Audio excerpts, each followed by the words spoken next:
Assalamualaikum warahmatullahi wabarakatuh. Waalaikumsalam.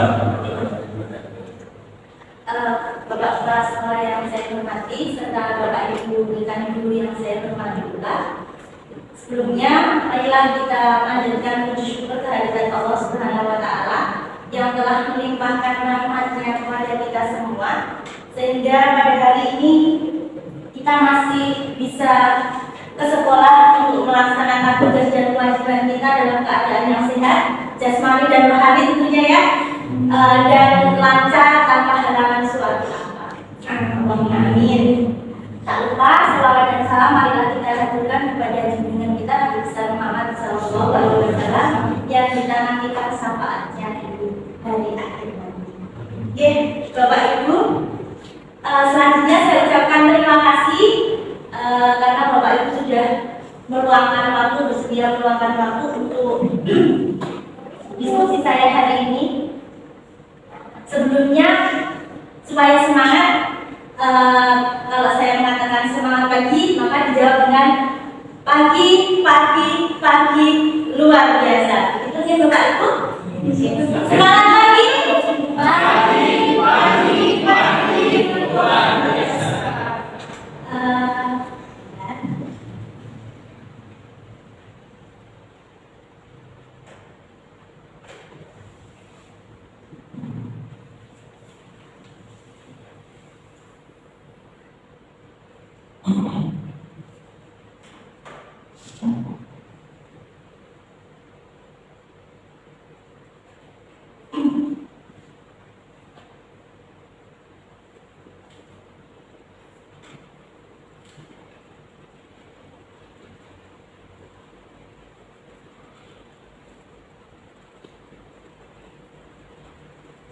Bapak Ibu, pada kesempatan yang berbahagia hari ini, izinkan saya untuk melakukan sebuah tindakan aksi nyata.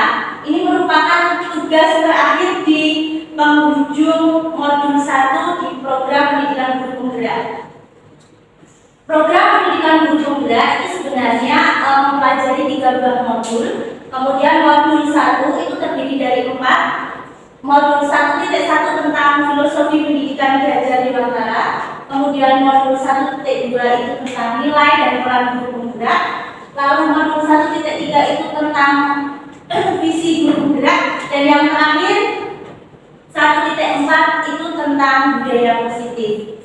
Dan tugas terakhir dari penghujung modul 1 itu adalah saya sebagai calon guru penggerak diminta untuk melakukan pengibasan kepada teman-teman tentang pemahaman dan pengalaman penerapan budaya positif di sekolah.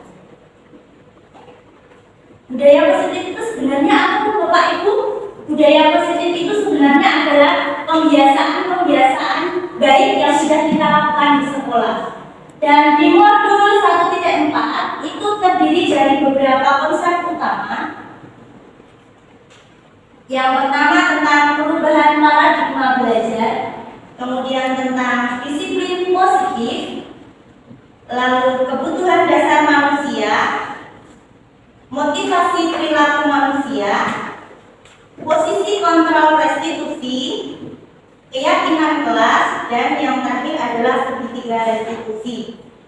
Bapak dan Ibu, mungkin tanpa sadar sebenarnya kita sudah menerapkan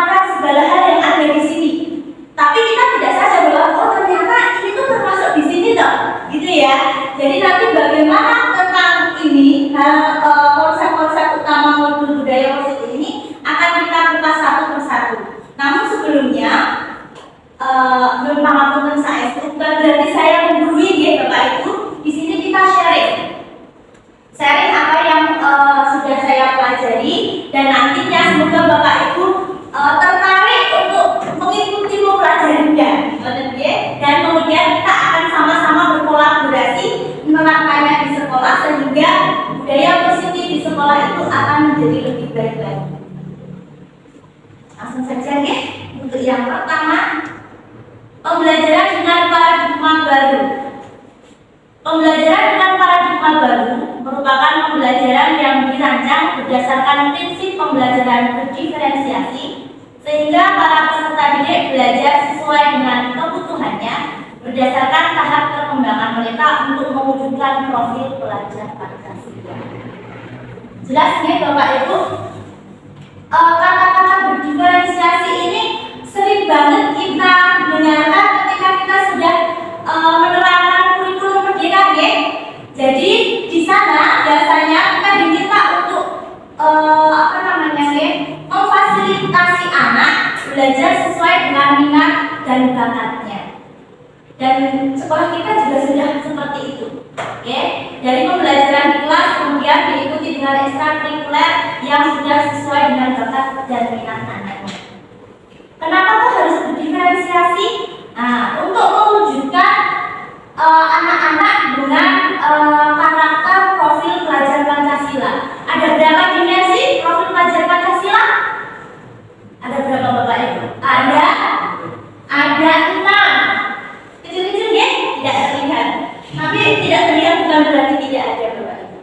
Jadi yang pertama ini adalah beriman kepada Tuhan Yang Maha Esa dan berakhlak mulia. Kemudian yang kedua ada berkebinekaan global, lalu bergotong royong, kemudian mandiri, berpikir kritis, dan yang terakhir adalah kreatif seperti ini.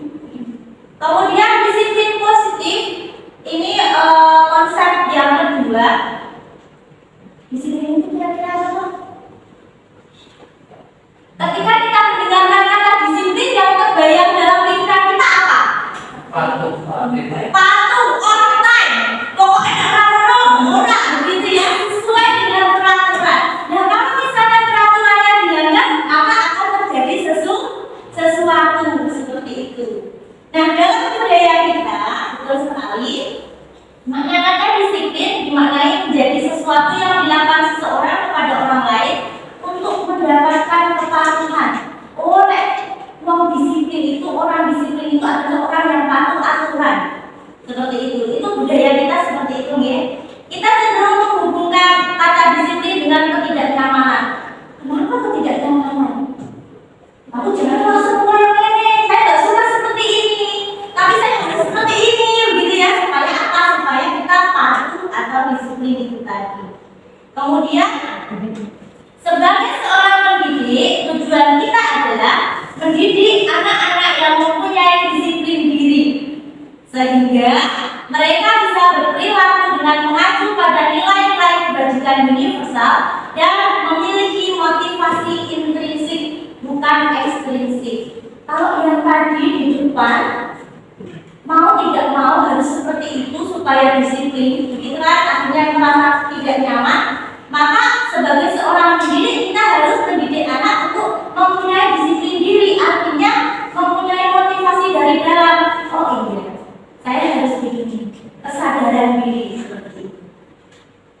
Kemudian disiplin positif merupakan salah satu cara penerapan disiplin yang bertujuan untuk menumbuhkan kesadaran serta memberdayakan anak untuk melakukan sesuatu tanpa ada embel-embel sodoan, tanpa ada embel-embel supaya mendapatkan penghargaan, kemudian tanpa ada embel-embel untuk menghindari hukuman dan semacamnya. Jadi sudah dari dalam diri gitu ya, sadar dengan sesadar-sadarnya. Kemudian ada 5 dasar kebutuhan manusia Bapak Ibu. Kira-kira apa? Butuh apa? Yang pertama, kebutuhan untuk bertahan hidup. Oke, betul. Itu termasuk di dalamnya Pak Yeri, oke? Kebutuhan untuk bertahan hidup itu dibagi menjadi 3. Oke.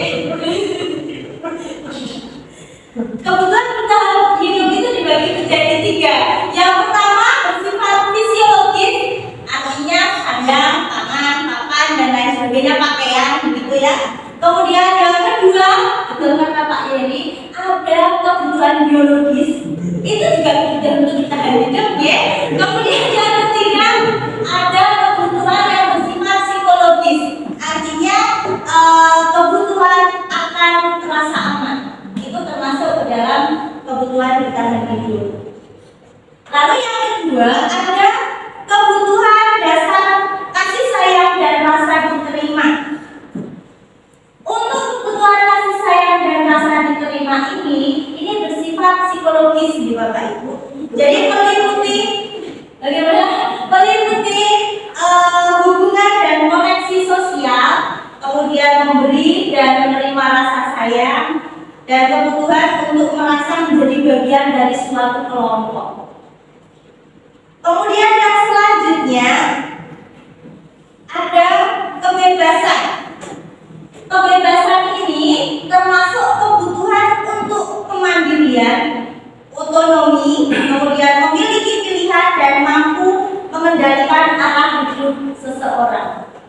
Anak yang mempunyai kebutuhan kebebasan yang tinggi, biasanya ini dia sering bergerak kemana-mana seperti itu. Kesana kemari dan cenderung mencoba hal-hal yang baru. Seperti itu ya. Ini untuk yang kebutuhan kebebasan. Lalu selanjutnya ada kesenangan. Senang ya. Rasa senang itu biasanya seperti apa? Bahagia. Seperti itu ya.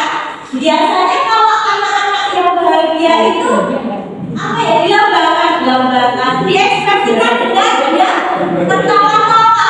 Ada yang bahagia karena menangis? Ada. Saking bahagianya akhirnya yang pulang adalah air mata. Ada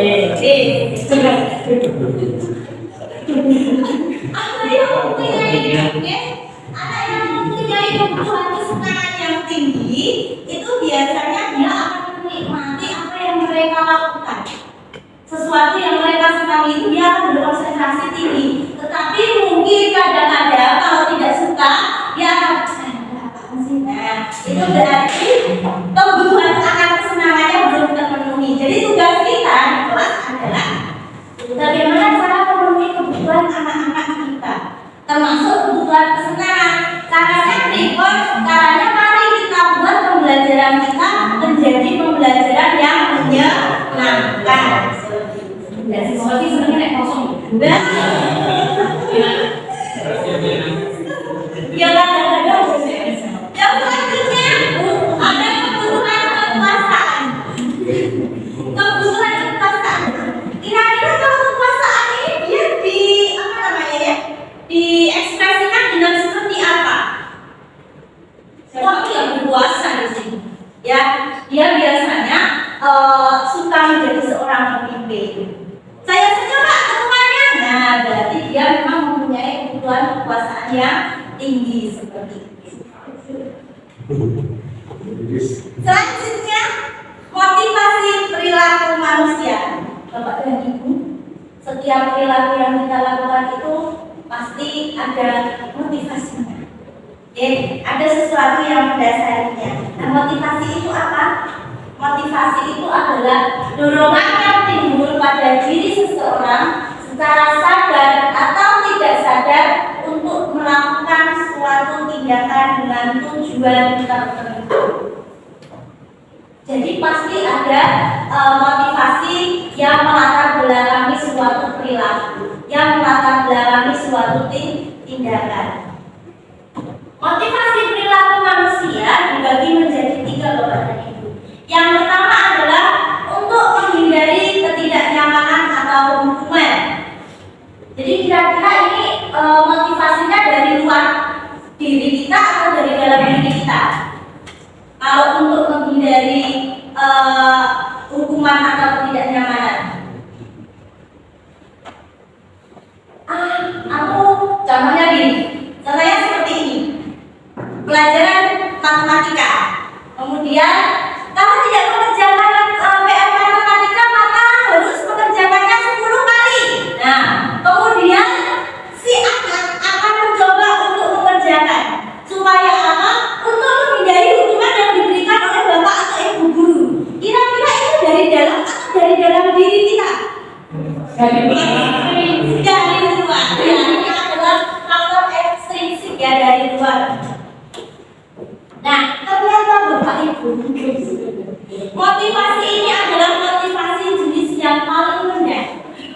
Kemudian dia si anak tersebut akan bertanya seperti ini, jika apa yang akan terjadi jika saya melakukannya. Begitu. Kemudian dia akan mencoba menghindari permasalahan yang muncul dan seperti tadi bersifat ekstrinsik atau berasal dari luar diri kita. Kemudian yang kedua, untuk mendapatkan imbalan atau penghargaan dari orang lain, melakukan suatu tindakan untuk mendapatkan imbalan atau penghargaan dari orang lain, ini juga termasuk motivasi secara ekstrinsik dari luar.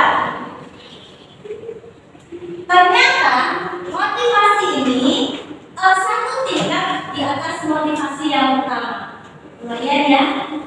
Kemudian si pelaku itu sering bertanya, apa yang akan saya dapat jika saya melakukannya?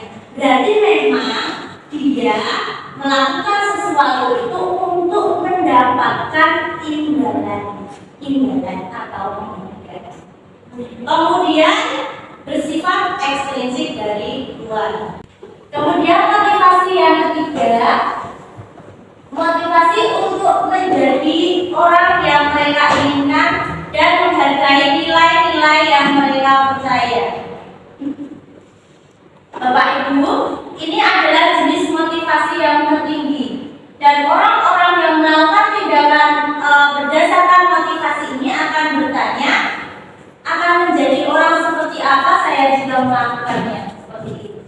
Jadi ini kemungkinan besar sudah motivasi dari dalam diri ya. Kalau yang dua tadi itu motivasi dari luar atau motivasi ekstrinsik, berupa menghindari hukuman dan juga mengharapkan sesuatu. Tetapi untuk yang nomor 3 ini adalah jenis motivasi yang istilahnya sudah sudah gimana ya? Iya, sudah berasal dari dalam dirinya sendiri sesuai dengan kesadarannya begitu.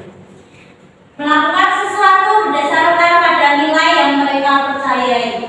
Oh, kalau misalnya tadi contohnya yang pertama adalah tidak mengerjakan PR matematika, konsekuensinya harus mengerjakan 10 kali begitu. Kemudian orang yang pertama melakukan atau mengerjakan PR untuk menghindari hukuman itu akan, kalau saya tidak mengerjakan, kira-kira nanti saya akan diminta untuk seperti ini, gitu ya. Tetapi untuk yang ketiga ini mereka lebih, kalau saya tidak mengerjakan PR, maka saya akan seperti apa? Menjadi orang yang tidak bisa atau menjadi orang yang tidak disiplin. Jadi sudah langsung dari dalam dirinya sendiri. Kemudian mampu membuat orang mempunyai disiplin positif ketika mempunyai motivasi yang dari dalam diri seperti ini. Disiplin positif seperti yang tadi kita sudah pelajari atau diskusikan bersama, bahwa disiplin positif itu dari dalam diri kita sendiri. Nah, ternyata konsep disiplin itu ada yang identitas gagal dan juga ada yang identitas sukses, Bapak Ibu. Untuk yang konsep disiplin dengan identitas gagal, yang pertama adalah dengan pemberian hukuman. Ternyata ketika kita pikir-pikir, hukuman itu menyakitkan tidak? Menyakitkan. Hukuman itu dia akan bersifat menyakitkan, kemudian tidak nyaman, murid merasa takut, kemudian murid mencoba menyembunyikan kesalahan. Contohnya kemarin ketika main sepak bola gitu, kemudian kena kaca, siapa yang ini nendang bola ke kaca? Gak tahu, karena mereka takut dihukum, contohnya seperti itu. Kemudian dengan pemberian hukuman ini murid juga akan merasa rendah diri. Aku dihukum terus, misalnya seperti itu. Yang kedua, selain hukuman, untuk disiplin dengan identitas gagal ada penghargaan. Ternyata Bapak Ibu, penghargaan itu tidak efektif dalam jangka panjang. Misalnya kita memberikan yang nilainya 100 akan mungkin beli 100.000 misalnya. Yang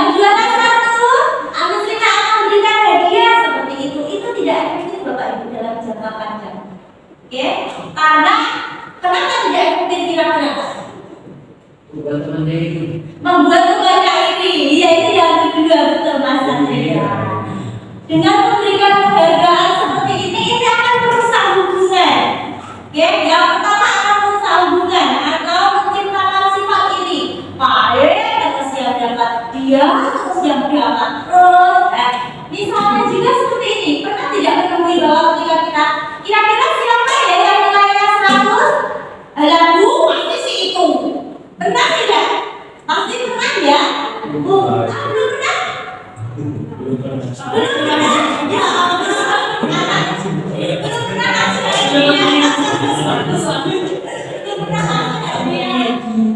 Saya pernah Bapak Ibu ketika dulu masih mengajar SD begitu, kemudian yang nilai penilaian akhir semesternya 100 disuruhnya kasih hadiah meskipun hanya buku 3 dan lain sebagainya.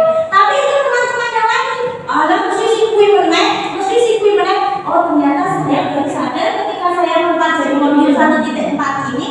Oh betul, ternyata penghargaan itu merusak hubungan, menciptakan sifat iri, gitu ya. Nah gitu, kemudian ada penghargaan yang mendukung Bapak Ibu dengan pemberian ranking. Kira-kira mengapa itu disebut dengan penghargaan yang mendukung? Oh iya, karena cuma itu saja yang lainnya cuma dua tidak gantian gitu ya Mas. Betul. Karena dia, iya betul, dengan pemberian ranking akan ada beberapa anak yang merasa minder, merasa rendah diri, atau bahkan mungkin orang tua. Pernah ya Bapak Ibu di rumah anaknya yang sudah sekolah terus ditanya sama temennya, biasa ya ibu-ibu bersihin. Iya di sini anakmu, yang bilang. Nah, dengan memberikan penghargaan, pemberian ranking seperti ini bisa jadi membuka, bisa jadi orang menyakit. Aduh, padahal perasaan saya sudah mengajari anak saya. Oke, jadi teman-teman dihubungi anaknya, ngomong ranking yang di bawah, kasihan kan? Ya seperti itu ternyata. Pemberian ranking itu merupakan penghargaan yang mendukung. Kemudian yang selanjutnya adalah, ini yang paling sulit, merampas hak anak untuk menghargai dirinya. Contoh, ketika punya anak kecil di rumah, kemudian bisa membaca BUDI di rumah, atau ada kata apa yang bisa membaca, kemudian dia ketika bisa membaca sudah bisa dibayangkan dia bahagia ya Bapak Ibu. Akhirnya bisa membaca. Nah, tetapi ketika kita sudah memberikan penghargaan, banget, kayak somoja nanti tak kasih es krim. Nah, itu merampas hak mereka untuk menghargai dirinya. Besok-besok aja, apa sih kok nggak ada es krim, nggak mau baca? Nah, seperti itu. Maka biarkanlah anak-anak menghargai dirinya ya Bapak Ibu. Jadi tidak perlu terlalu memberikan penghargaan yang terlalu banyak dan terlalu sering kepada anak-anak kita. Selanjutnya, nah ini adalah konsep disiplin dengan identitas sukses. Kalau yang tadi dengan identitas gagal itu menggunakan hukuman dan juga penghargaan. Kalau yang konsep disiplin dengan identitas sukses itu adalah adanya konsekuensi. Kira-kira ada perbedaan tidak Bapak Ibu antara hukuman dan konsekuensi? Sering ya kita mengatakan bahwa ya setiap tindakan yang kita lakukan itu pasti ada konsekuensinya. Nah, konsekuensinya itu apa? Tidak apa? Kira-kira sering ya bukan konsekuensi, tapi apa konsekuensi itu? Kira-kira apa ya konsekuensi itu? Ya wajar. Semua tindakan pasti ada konsekuensinya. Ya konsekuensi itu apa? Gitu. Kira-kira konsekuensi itu apa Pak Satria? Apa ya? Konsekuensi. Perbedaan konsekuensi dengan hukuman kira-kira ada perbedaannya tidak? Oh sama saja. Mari kita lihat. Berbeda ya. Nah, konsekuensi ini merupakan kekuatan dalam jangka pendek. Kemudian dia perlu monitoring berkelanjutan. Contohnya seperti ini. Ketika kita di kelas kemudian ada anak kita yang menumpahkan minuman temannya, kira-kira kalau misalnya dihukum, kamu ini misalnya seperti itu ya. Tapi kalau dengan konsekuensi, kira-kira dia disuruh ngapain?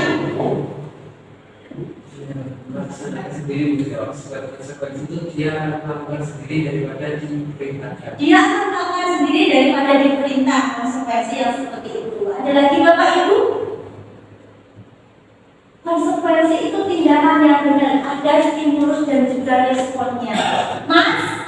Mas Adi misalnya, Mas Adi menumpahkan minumannya Mbak Rara ya? Responnya iya, betul. Saya menumpahkan bagaimana?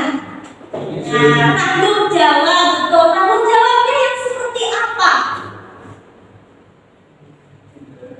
Larang-larang begitu airnya, maka dia harus membersihkan. Betul, larang-larang banyak gitu ya airnya. Maka dia harus membersihkan.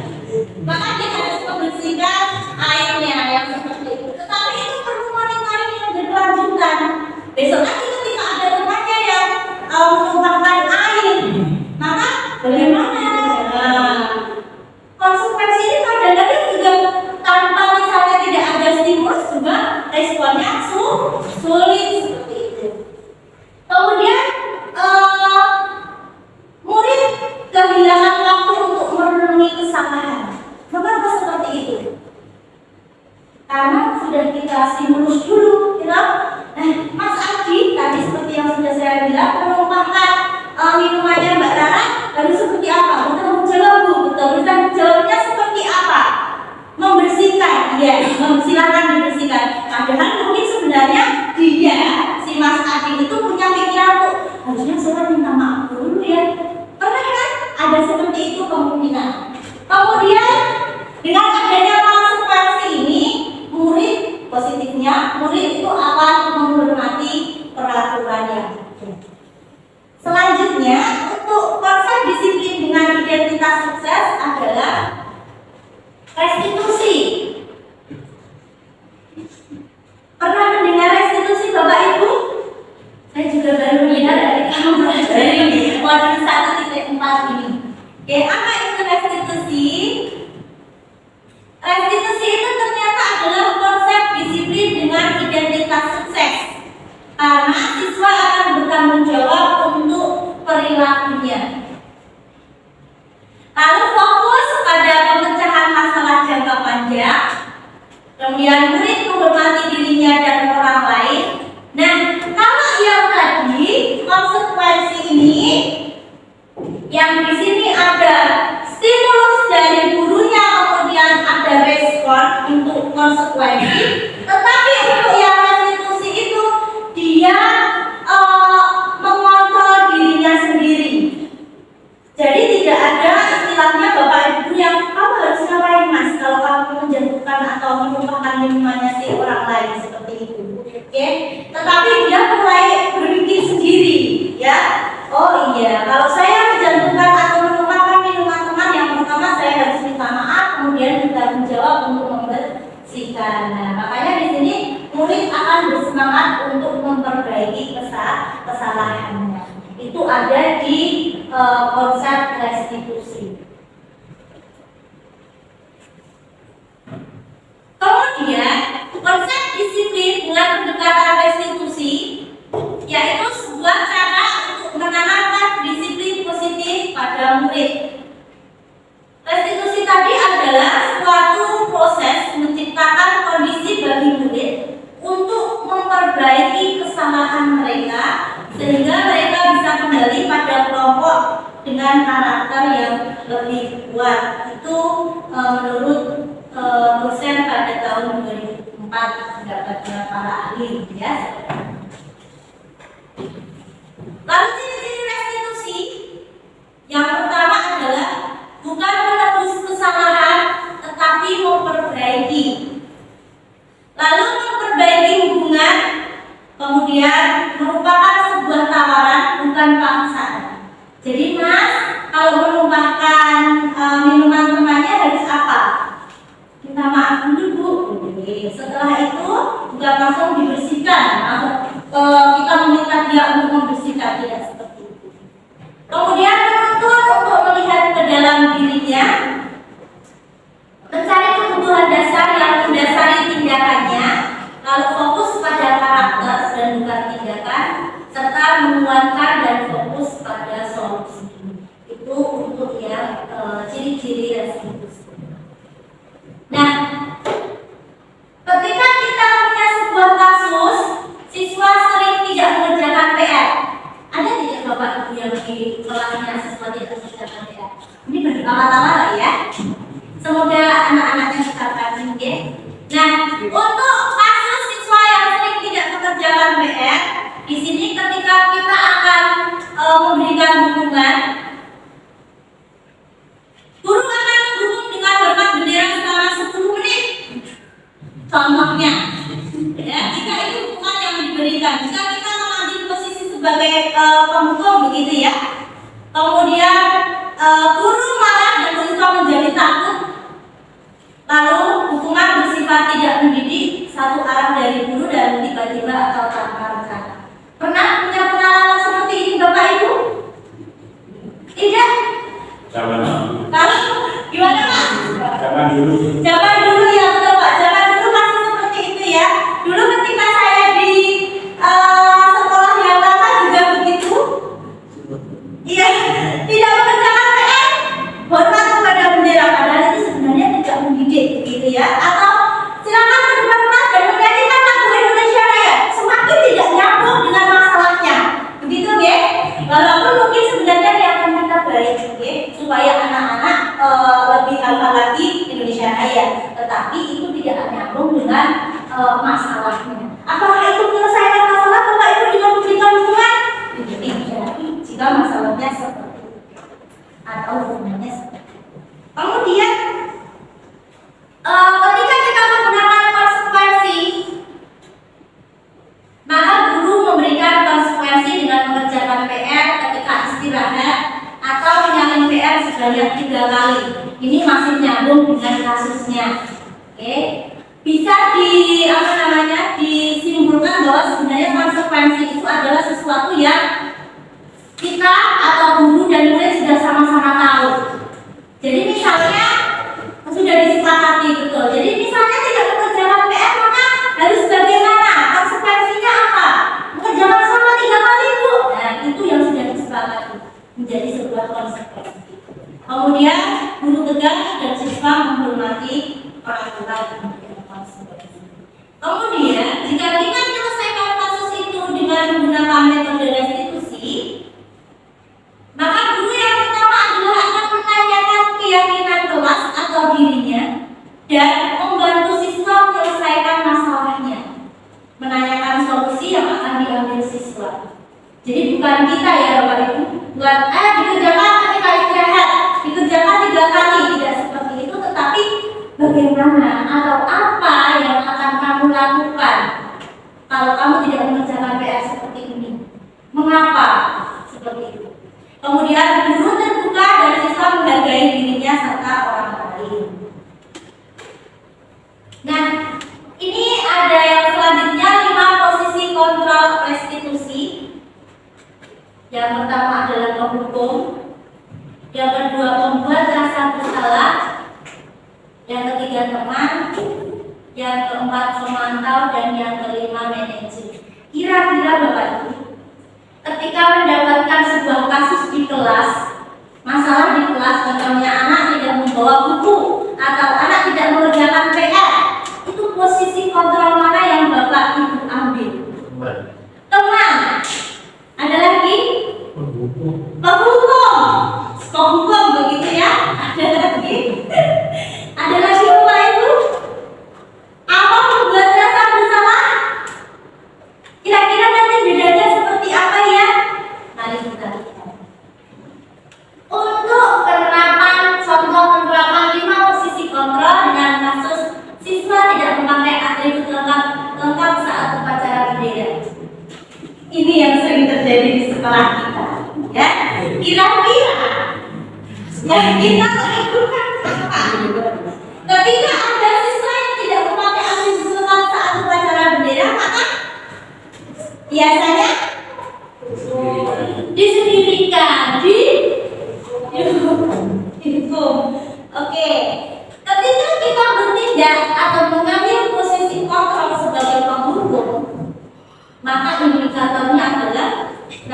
suara tinggi, bahasa tubuhnya, mata melotot, kemudian jari menunjuk-nunjuk dan menghardik. Ini dia ketika sebagai protokol. Patuhi aturan sekolah, kamu berdiri di depan barisan. Itu kalau sebagai protokol. Bapak itu tidak ada yang seperti itu, ya? Bapak Ibu ini terus terang dulu ketika saya belum ini mempelajari modul 1.4 ini, saya sering seperti itu. Dan ini tanpa dosa, ya? Saya sering menjadi penghubung untuk anak-anak meskipun sebenarnya tidak terlalu melotot saya, tapi sudah besar badannya.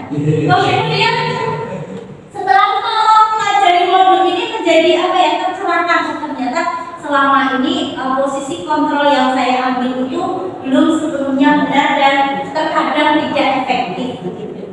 Ini untuk yang mendukung. Lalu untuk membuat rasa bersalah, ketika Bapak dan Ibu mengambil posisi sebagai pembuat rasa bersalah, maka indikatornya suaranya lembut.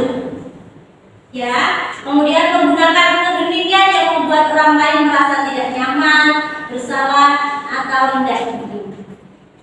Kemudian contoh kalimatnya, itu sangat kecewa sekali dengan kamu, calon maksud. Kemudian berapa kali coba ibu harus mengatakan kepada rasanya habis dan merasa aduh anak ketika ada orang tua atau bapak ibu guru yang mengambil posisi sebagai pembuat rasa bersalah, mereka akan jujur begitu ya, dia akan merasa bersalah seperti itu. Kemudian ketika mengambil posisi sebagai teman seperti Pak Satria tadi, nah indikator suaranya sama, ya sering seperti ini ya. Kemudian akrab dan bercanda. Kemudian bahasa tubuhnya merapat pada murid dan senyum dan mata jenaka. Kemudian untuk posisi kontrol teman ini, dia tidak menyakiti murid tetapi berupaya mengontrol murid melalui persuasi. Persuasi itu apa Bapak? Apa persuasi? Gimana persuasi? Pak Sugi. Pengaruh aja begitu ya. Kemudian tetapi ini bisa menjadi positif dan menjadi negatif juga untuk teman. Contoh kalimatnya, ayolah besok lagi jangan gitu toh, demi berapa? Saya seperti itu ya. Kenapa dia bisa positif? Mungkin anak akan pembiayaan.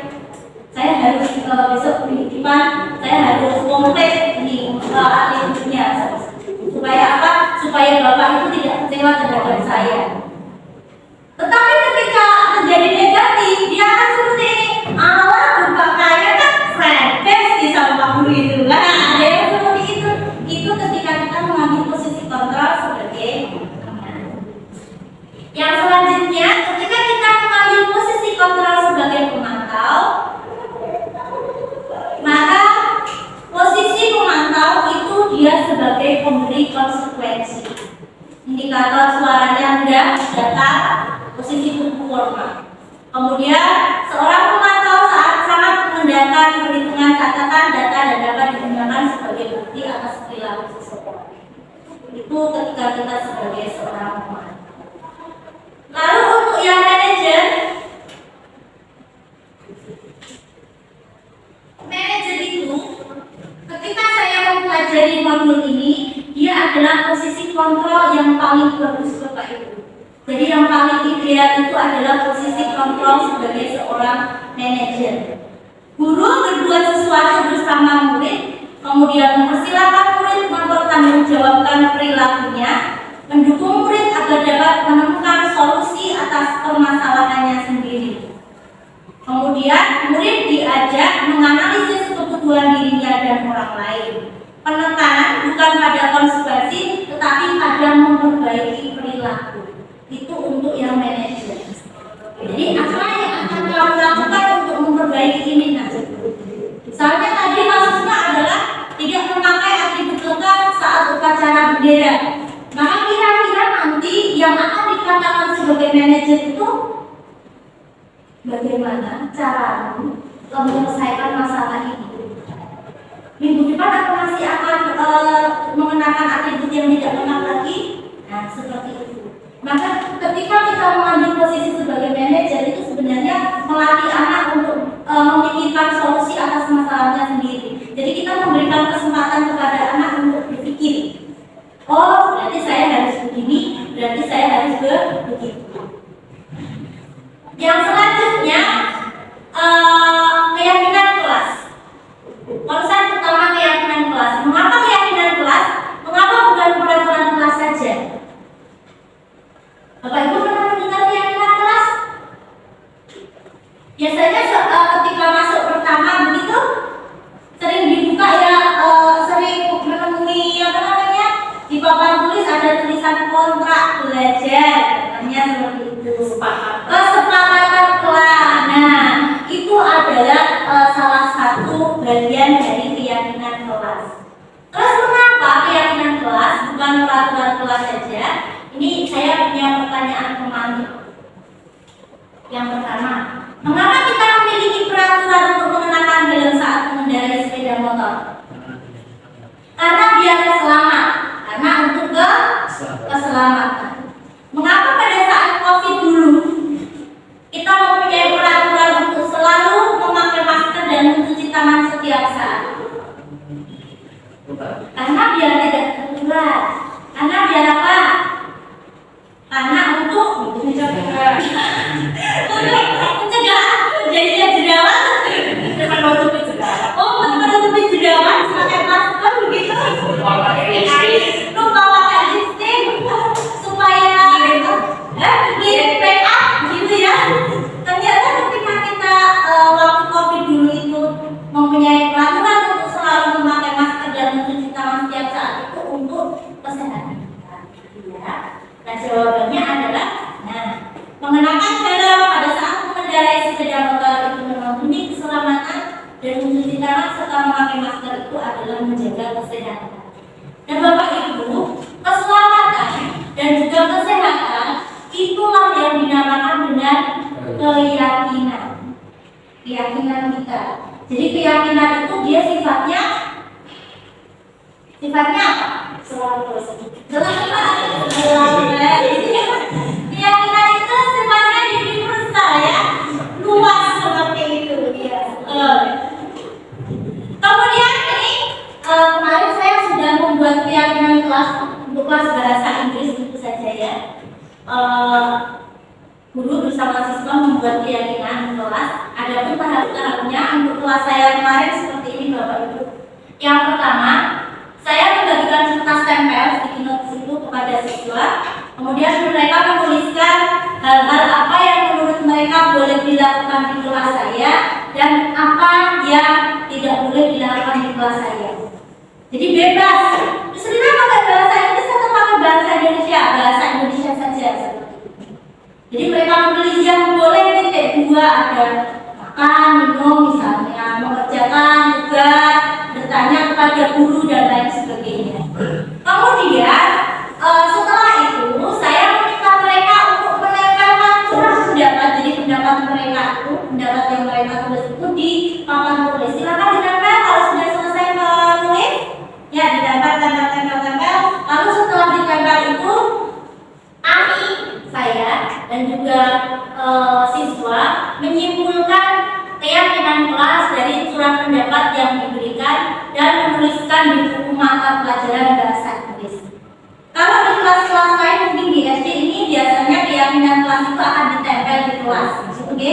Tetapi karena kita semakel, jadi saya menyikapinya silakan ditulis juga di buku bahasa Inggris saja supaya kalian ingat keyakinan kelas apa yang sudah kita sepakati. Kemudian contohnya, ini contoh keyakinan kelas bahasa Inggris kelas 7 seperti ini. Oke, yang pertama taati waktu dengan baik, disiplin seperti itu, oke. Nah, kemudian ada juga menjaga kebersihan kelas. Menjaga kebersihan kelas itu di dalamnya tidak boleh nyampah, maksudnya membuang sampah di kelas, tetap mengerjakan tiket dan lain sebagainya. Bertanggung jawab terhadap tugas, lalu saling menghormati, menghargai dan saling membantu. Kenapa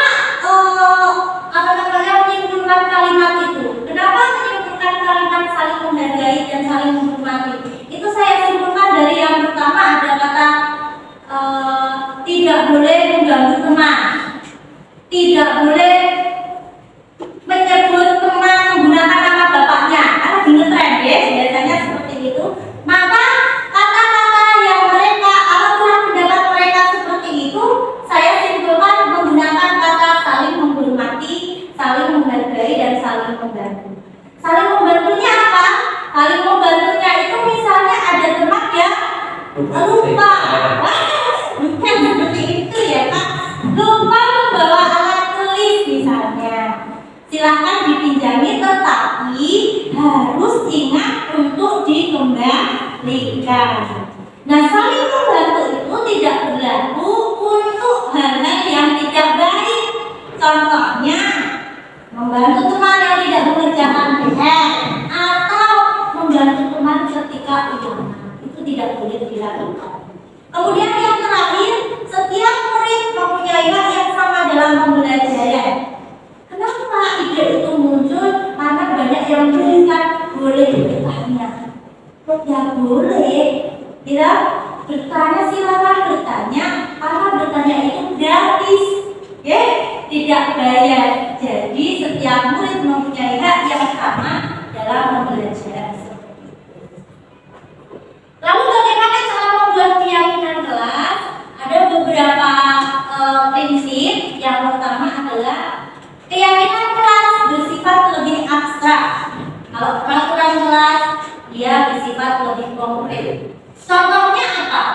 Contohnya tadi saling menghargai atau jaga kebersihan kelas. Jaga kebersihan kelas itu konkretnya seperti apa? Piket tiap hari. Buang sampah di tempat sampah, laci harus bersih dari sampah, itu konkret di peraturan kelas. Kemudian keyakinan kelas berupa pernyataan-pernyataan universal. Pernyataan keyakinan kelas sebenarnya dibuat dalam bentuk positif, ya tidak ada bentuk negatif. Kalau bentuk negatif contohnya seperti apa? Jangan lari-lari, tidak boleh makan, itu bentuk yang negatif. Kemudian keyakinan kelas sebenarnya tidak terlalu banyak agar mudah diingat. Lalu selanjutnya keyakinan kelas sebenarnya sesuatu yang dapat diterapkan dalam lingkungan tersebut. Itulah mengapa kita diminta untuk istilahnya merumuskan keyakinan kelas bersama-sama dengan murid kita. Dan semua warga kelas sebenarnya ikut berkontribusi dalam pembuatan keyakinan kelas melalui surat pendapat atau memberikan usul. Nah, Bapak Ibu, dan di konsep budaya positif itu ada yang namanya segitiga restitusi. Segitiga restitusi itu apa? Ini adalah tindakan-tindakan yang kita dapat lakukan ketika kita menghadapi suatu masalah. Ketika kita ingin memecahkan suatu masalah, maka kita dapat melakukan tindakan dengan mengikuti atau menerapkan segitiga restitusi ini. Yang namanya segitiga itu pasti terdiri dari 3 ya Bapak Ibu. Jelas ya? Untuk yang pertama, menstabilkan identitas. Pada tahapan ini, setiap orang pasti pernah melakukan kesalahan. Jadi kita tidak istilahnya menyalahkan anak ketika dia melakukan kesalahan, gitu ya. Kita semua akan melakukan hal terbaik yang bisa kita lakukan itu untuk menstabilkan identitas. Kemudian setelah menstabilkan identitas, kita akan istilahnya perilaku, menanyakan kenapa, alasannya apa, mengapa melakukan itu. Ya, semua perilaku pasti memiliki alasan yang mendasari. Contohnya kemarin ada anak yang istilahnya mengejek temannya menggunakan nama bapaknya, itu pasti ada sesuatu yang mendasarinya. Kita Bapak Ibu, contohnya apa? Cari perhatian. Misalnya pengen dekat, dia harus seperti itu. Misalnya. Kemudian untuk menanyakan keyakinan. Yang terakhir menanyakan keyakinan itu pada tahapan ini keyakinan apa yang dilanggar dan bagaimana cara memperbaiki. Ya, jadi kalau misalnya diruntut segitiga restitusi ini di posisi kontrol tadi adalah di manajer gitu Pak. Jadi anak-anak itu mereka akan istilahnya mempunyai ide sendiri, mempunyai kesadaran diri sendiri, bagaimana cara memperbaiki kesalahan yang mereka perbuat. Oh ini contoh, tidak bisa dibuka ya Pak? Oke, habis. Tentang penerapan segitiga restitusi. The Bluetooth device is ready to pair.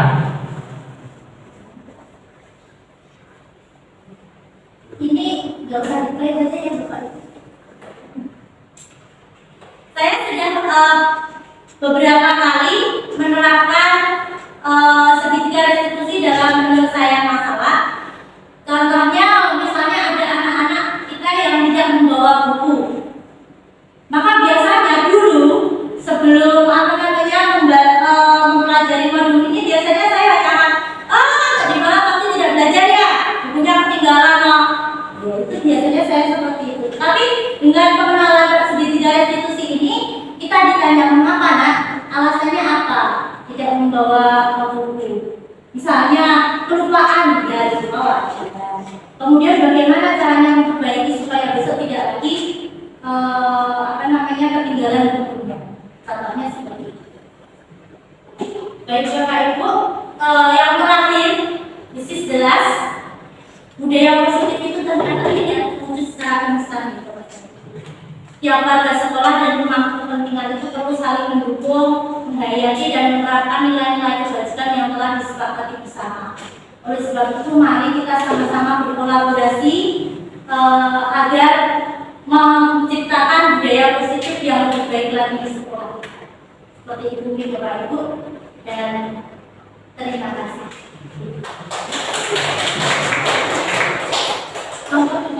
Tidak ada yang ingin ditanyakan?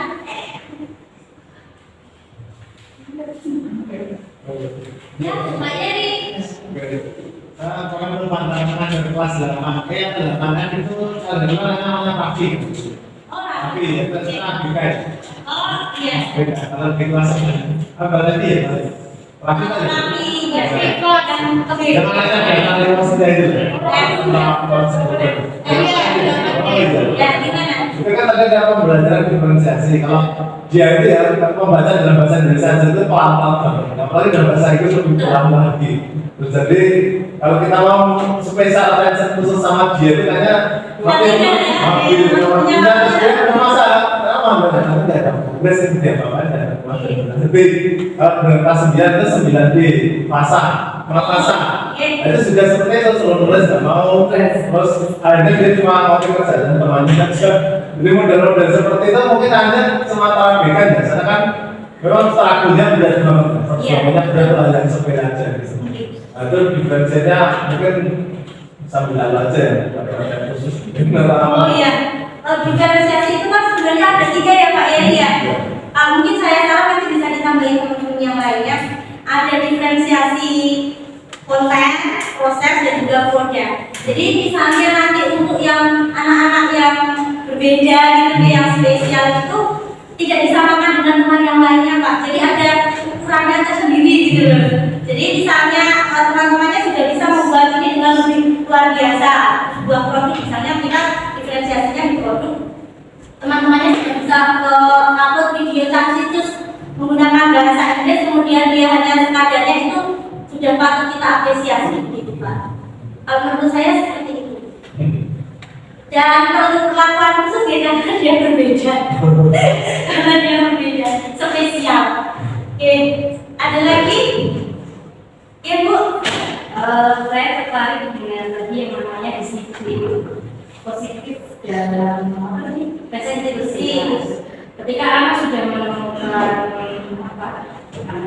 solusi untuk menyelesaikan masalah itu, apakah kita sebagai guru hanya membiarkan anak itu menyelesaikannya atau seperti apa yang Oke, terima kasih. Kalau menurut saya di posisi restitusi ini kita sebagai istilahnya penuntun ya Bu. Jadi anak tidak kita biarkan sendiri terus dia pikir, silakan dipikir sendiri solusinya seperti ini. Masalah-masalahmu sendiri kok tidak seperti itu, tetapi ayo nak, masalahnya seperti ini. bagaimana caramu untuk menyelesaikan. Kalau kamu sudah bisa menyelesaikan solusinya seperti ini, kira-kira nanti kamu akan menjadi orang yang seperti apa? Jadi kita tetap memegang peranan, Bu. Kita tetap punya peranan di situ, tidak melepaskan anak begitu saja.